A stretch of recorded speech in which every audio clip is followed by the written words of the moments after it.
the Reggae King who survived a hurricane at birth and conquered the world with nothing but his voice, just left us at 81. Music lost one of its greatest warriors on November 24, 2025, when Jimmy Cliff passed away. His wife Latifah broke the news to the world through social media, telling fans that he died after having a seizure that led to pneumonia taking over his body. The man who spent his whole life fighting for survival finally laid down to rest, but what a fight it was. Born as James Chambers on July 30, 1944 in a tiny village in Jamaica, his very first moments on Earth were a battle. A massive hurricane tore through the island that same day, ripping his family home apart and scattering everything they owned. 9 children in that family, and James was number 8.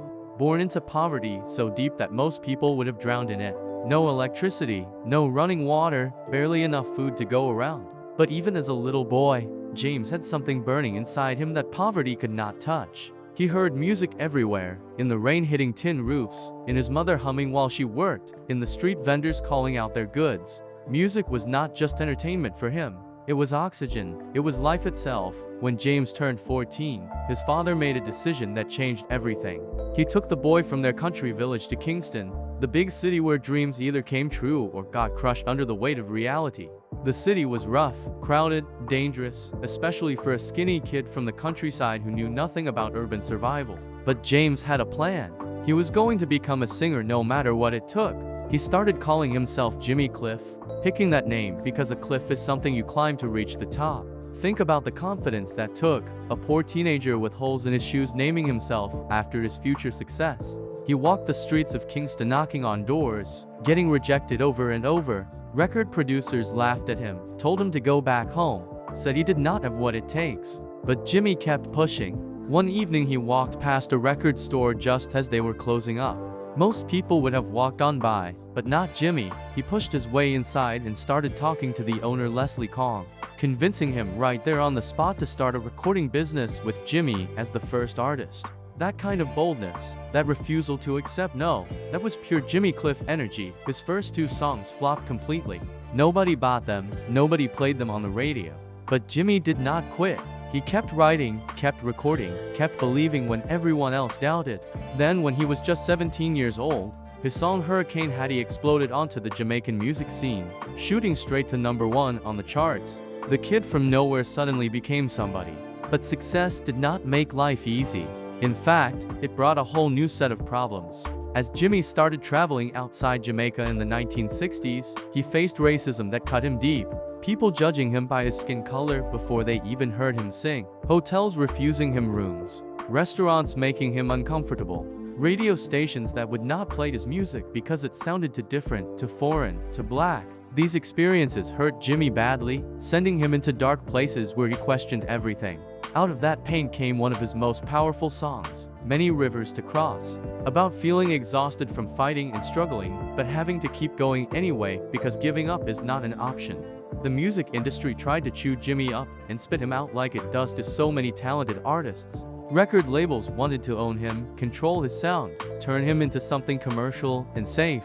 They offered him money to abandon reggae and make pop music instead. But Jimmy understood something important. He could blend reggae with other styles. He could collaborate with artists from different genres. He could find ways to reach mainstream audiences without selling out his roots. This was a delicate balance that many artists fail at, but Jimmy walked that tightrope better than almost anyone. He covered popular songs like Wild World by Cat Stevens, but he made it reggae, stamping his unique style all over it. That version climbed to number 8 on the UK charts in 1970. Proving that reggae could compete with any music if you did it right. Then came 1972, the year everything exploded. Jimmy starred in a movie called The Harder They Come, playing a character named Ivan who comes from the countryside to Kingston trying to make it as a singer, but gets destroyed by corruption and greed. The role was perfect for Jimmy because he had lived that story. He knew what it felt like to be talented and hungry and desperate for just one chance. The movie showed a side of Jamaica that tourists never saw. The real streets where real people struggled to survive. It was raw and honest and powerful in ways that movies rarely are. But what really made the film legendary was the soundtrack. For incredible Jimmy Cliff songs including the title track, Many Rivers to Cross, You Can Get It If You Really Want, and Sitting in Limbo, that soundtrack did not just sell records. It changed the entire game for reggae music. Suddenly people in America, Europe, Asia, Africa, everywhere were hearing the sound from Jamaica, and it blew their minds. The movie became a phenomenon, breaking box office records and turning into a cultural movement. Young people saw themselves in Ivan's struggle. They connected with the music on a level that went beyond just entertainment. Jimmy did not sing about parties and romance like most pop stars. He sang about the real stuff that most artists were afraid to touch. He sang about poverty and how the system keeps poor people poor while rich people get richer. He sang about war with his song Vietnam, which Bob Dylan himself called the greatest protest song ever written. Imagine that, Bob Dylan, one of the biggest songwriters in history, giving that kind of praise to Jimmy's work. He sang about racism and injustice, using his voice as a weapon against oppression. But here's what made Jimmy different from other protest singers. Even when his songs tackled the darkest subjects, there was always hope shining through. His song Wonderful World, Beautiful People reminded everyone that despite all the ugliness in the world, there's still beauty worth fighting for. You can get it if you really want became an anthem for dreamers everywhere, telling them that success will come if they refuse to quit. That message resonated with people because it came from someone who actually lived it, someone who climbed out of crushing poverty through pure determination and talent. The man was a bridge builder in the best sense. He found ways to connect reggae with rock, soul, pop, R&B, showing that music has no borders when you approach it with an open heart. He worked with the Rolling Stones, Paul Simon, Annie Lennox, and dozens of other major artists from completely different genres. He put his music in Hollywood movies like Cocktail and Cool Runnings, bringing reggae into American living rooms through the big screen. His version of I Can See Clearly Now from the Cool Runnings soundtrack became a massive hit in 1993, proving that even after decades in the business, Jimmy still had that magic touch. Young artists today should study how Jimmy operated. He stayed true to reggae while also embracing other influences. He kept his authenticity while also achieving commercial success. That balance is incredibly hard to find, but Jimmy made it look easy. The awards started piling up over the years, each one recognizing the incredible impact he had on music and culture.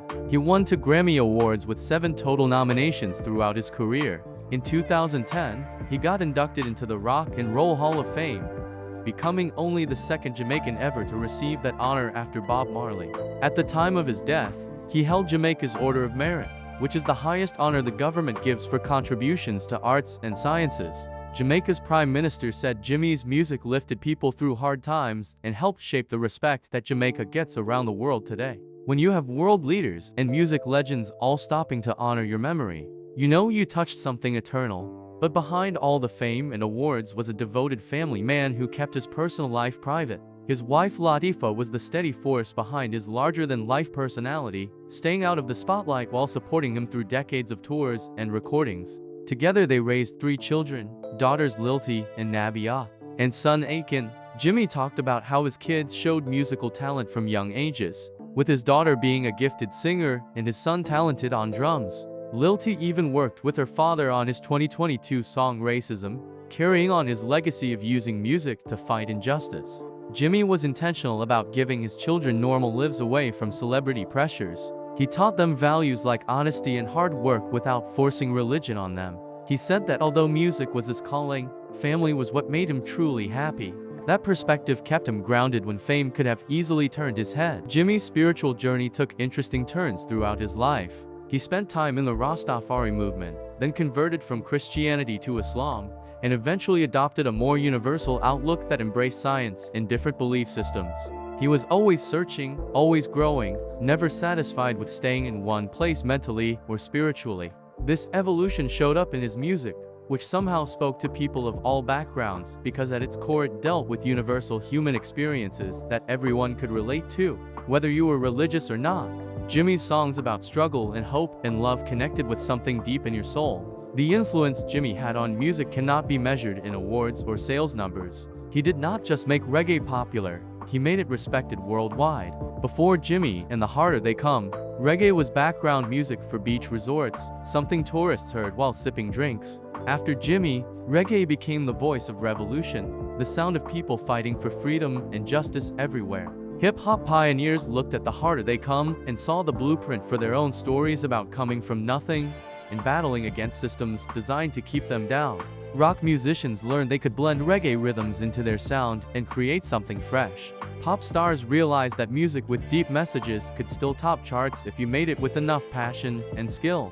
His songs got covered by everyone from Bruce Springsteen to Cher to UB40, with each artist adding their flavor but never quite capturing the raw power of Jimmy's originals. Even Coldplay admitted that their emotional song Fix You owes inspiration to Many Rivers to Cross, especially those unmistakable organ chords. Think about that range of influence. A kid from rural Jamaica who grew up without basic utilities ended up inspiring British rock bands decades later. That is the kind of legacy that transcends time and place and genre. Even in his later years, Jimmy never stopped creating or believing he had more to give the world. In 2012, he released the album Rebirth, which captured the sound of his 70s glory days, and won his second Grammy Award for Best Reggae Album. He dropped his final album Refugees in 2022.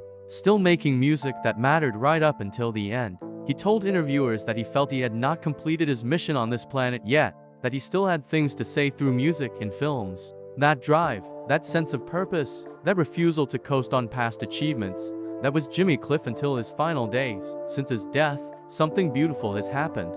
Jimmy Cliff suddenly dominates the music charts again, with his songs filling the top positions on streaming platforms. People are rediscovering his genius or hearing him for the first time. Young listeners who never experienced his music before are now streaming his albums, reading his story, understanding why their parents talk about him with such deep respect. This is not just nostalgia. This proves that real art never dies.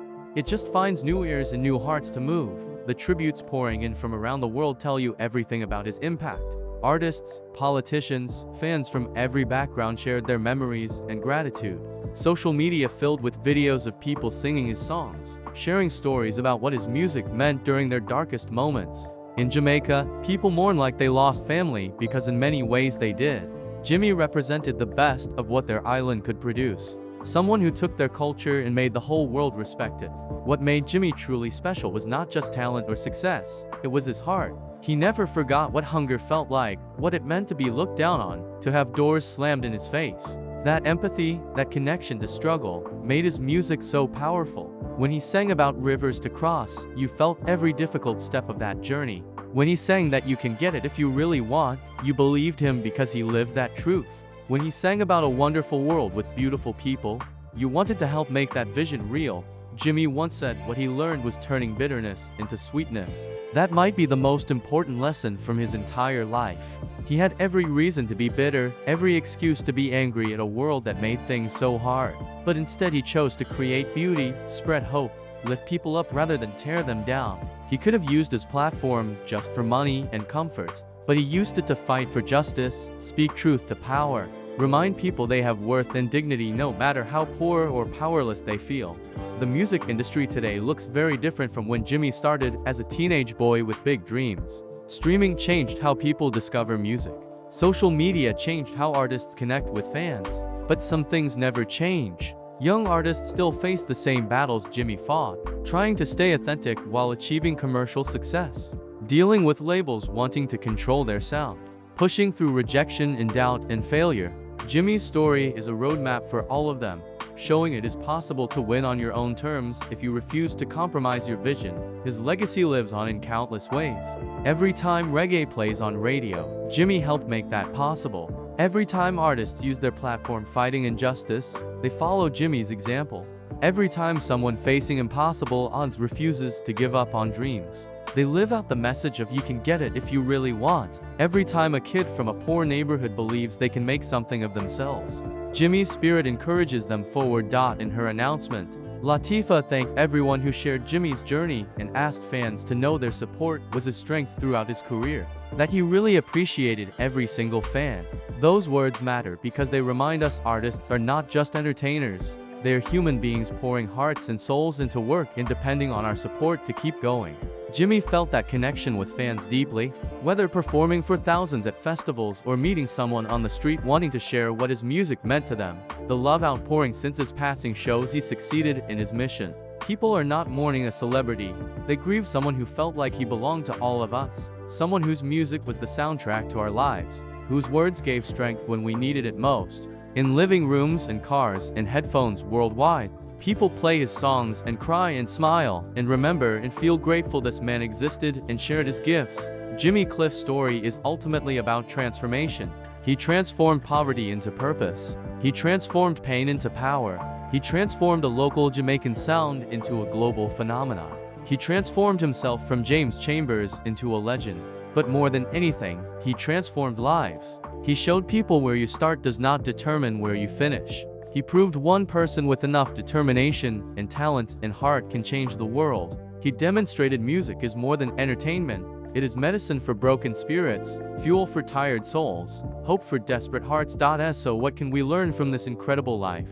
Never let anyone tell you your dreams are too big. Jimmy was told countless times a poor kid from rural Jamaica could not become an international superstar. But he did it anyway. Stay true to who you are even when pressure to change is overwhelming. Jimmy could have abandoned reggae for commercial sounds, but he stayed authentic, and that is why his music still resonates today. Use whatever platform you have making the world better. Jimmy did not just sing for money or fame. He sang fighting injustice and spreading hope. Never stop growing and learning. Jimmy's spiritual and artistic evolution shows being great means constantly pushing yourself to new levels. Remember, family and love matter more than any award. Jimmy knew at the end of the day, success means nothing if you do not have people you love beside you. The harder they come, the harder they fall, one and all. Jimmy sang those words decades ago, and they feel prophetic now. He came into this world during a hurricane destroying everything around him. He faced every obstacle imaginable. And when he finally fell, when his body could not fight anymore, he fell as a giant, as a king, as someone who conquered every mountain in his path.